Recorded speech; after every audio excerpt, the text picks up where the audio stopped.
Ya otra vez, Kitty. Muy buenas tardes a todos. Soy Erika García y el día de hoy seré la moderadora de esta mesa redonda que se tratará acerca del libro Homus Academicus. En primer lugar, pasaré a presentar a los miembros, que está conformado por la señorita Samir Elías. Muy buenas tardes con todos los presentes. Ellen Espinosa. Muy buenas tardes con todos los presentes. Salek Novoa. Buenas tardes con todos. Los jóvenes Christopher Herrera. Muy buenas tardes con todos. Y Juan Carlos Espinosa. Buenas tardes con todos los presentes. Esta mesa redonda empieza con la señorita Samira, que nos explicará el aporte de Pierre en su libro. Bueno, como investigadores, tal es el caso de Pierre, quien entre los años 1968 y 1987 elaboró un estudio sociológico sobre su propio ámbito, que es el campo universitario. Su Homo Academicus pretende mostrar al campo universitario como un espacio de constante lucha, de desigualdades, de competencias y de formas de dominación institucionalizadas y por todos aceptadas y reproducidas, hasta identificar y analizar el momento donde se pone en riesgo la continuidad de los patrones institucionales. Muchas gracias. Muchas gracias, señorita Samira, por su aportación. Características determinantes para ser dominantes o dominados. Eso nos explicará la señorita Elena Espinosa. Buenas tardes. Como para saber si eres dominante y dominado, sería las determinaciones sociales, que podría ser bien el origen de tu padre por su profesión, prestigio social y la religión de origen. Otro serían las determinaciones académicas, como el establecimiento de educación frecuentado y el éxito académico. También sería la capital del poder universitario, es decir, la pertenencia a posición de poder, por ejemplo, al comité consultor de las universidades, ocupación de posiciones como la de director, pertenencia a jurados de importantes concursos. Muchas gracias, señorita Elena, por su aportación. ¿Por qué es importante el estudio de Pierre? Eso nos explicará el joven Juan Carlos. En la actualidad, las ciencias sociales han ampliado su objeto de estudio con la interacción de consolidarse como disciplinas que puedan influir en su entorno inmediato, objetivizándolo para lograr una aproximación a diversos temas y a su vez un acercamiento hacia su propia identidad como investigadores. Es lo que intenta plasmar el autor en su obra Homo Academicus. Gracias. Muchas gracias, joven Juan Carlos, por su comentario. Sincronización y crisis como un revelador. Eso nos explicará el joven Herrera.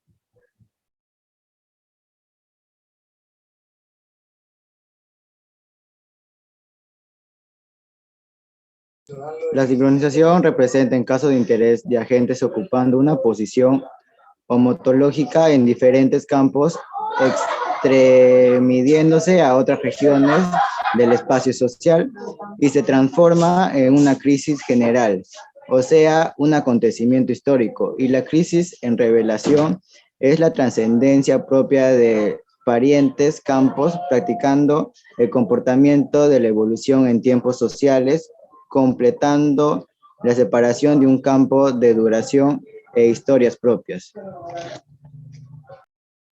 Muchas gracias, joven Herrera. Las facultades dominantes en el orden político. Eso nos explicará la señorita Salet. Las facultades dominantes en el orden político tienen como función formar agentes de ejecución capaces de aplicar las técnicas de una ciencia, que no pretenden producir ni formar, sin poner duda en el orden social determinado. Por el contrario, las facultades dominantes en el orden intelectual están consagradas a construir los fundamentos relacionados en la ciencia. Gracias. Muchas gracias, señorita Salet. La lectura del trabajo de Pierre nos revela su enorme poder de inspiración. siempre con ciertas reservas. En el nivel epistemológico, siempre que reconozca la pluralidad legítima de acercamientos científicos, algo que se deriva, lógicamente, de su diferencia entre el individuo empírico y epistémico. En el nivel estructural, siempre que la verdad, homología entre los universos sociales sirva de herramienta heurística y no de mecánica metafísica que ahoga el trabajo empírico. Ahora, para finalizar, pasaremos con el público oyente para que realice sus preguntas correspondientes sobre alguna duda de los temas tocados.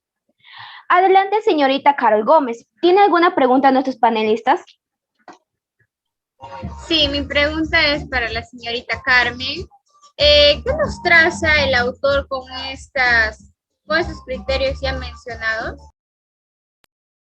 Bueno, el autor nos permite analizar a los individuos que contienden dentro del campo universitario con una pluralidad de puntos de vista posibles sobre una misma persona o un grupo.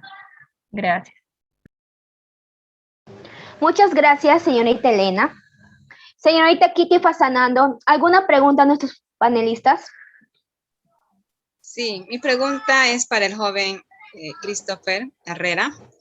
¿Qué aporta la lectura de Homo Académico?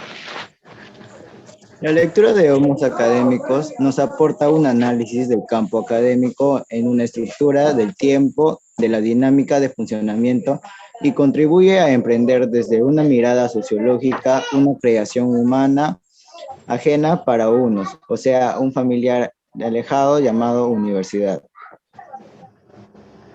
Muchas gracias, joven Herrera, por responder a la pregunta de señorita Kitty. Señorita Yubixa Vicente, ¿alguna pregunta a nuestros panelistas? Buenas noches con todos los presentes. Mi pregunta es para la señorita Salet.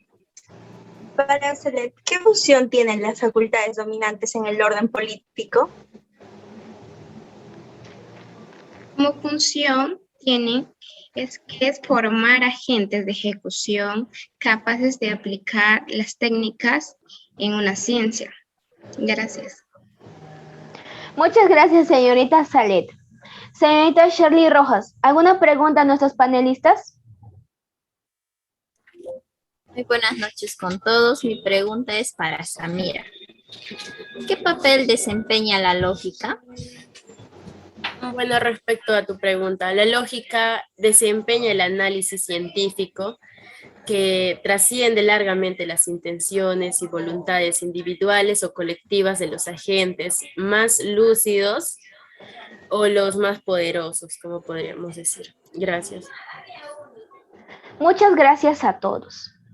Doy gracias a cada uno del público presente, asimismo a los miembros de esta mesa redonda, por esta magnífica presentación sobre el libro Homus Académicos.